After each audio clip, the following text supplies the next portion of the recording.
집을 샀는데 나중에 일부가 불법 건축물이라는 사실을 알게 됐습니다.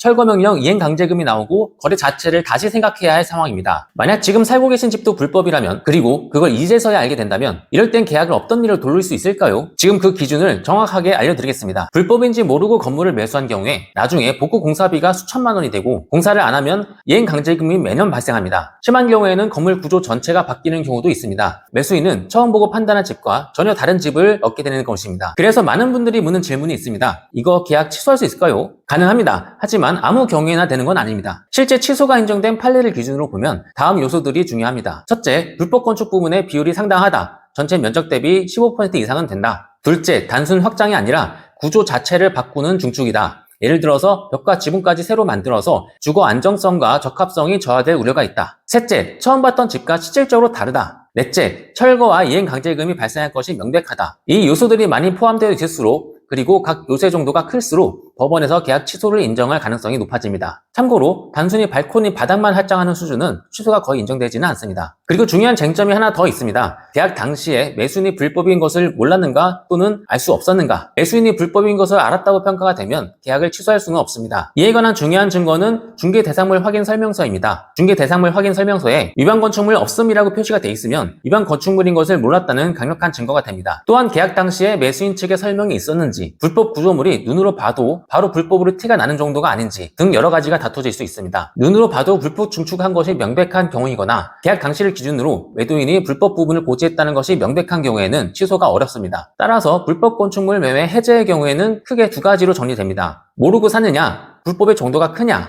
해제할 수 있는 범주 안에 들어오지 않으면 원상 복구에 관한 손해배상 청구를 검토해야 합니다. 실제 상담에서 확인한 자료는 중개대상물 확인 설명서, 건축물 대장 위반란의 기재 여부, 사진, 도면, 구조 변경 기록, 지자체 시정명령 이행강제금 통지서, 매수 목적에 관한 계약서의 표시 등입니다. 증거가 곧 결과를 결정하기 때문에 증거를 잘 수집하는 것은 매우 중요합니다. 불법 건축물 매매 분쟁은 계약서만으로 끝나는 문제가 아닙니다. 불법으로 변경한 부분, 고지 여부, 매수인의 인식, 판례의 경향까지 모두 따져봐야 합니다. 가장 중요한 것은 초기에 정확한 판단을 받아보는 것입니다. 곧바로 철거하거나 이행강제금부터 내는 것보다는 법적 대응부터 검토를 해보는 것이 손해를 막는 방법입니다. 지금까지 정현우 변호사였습니다. 도움이 되셨다면 구독과 좋아요 부탁드립니다. 감사합니다.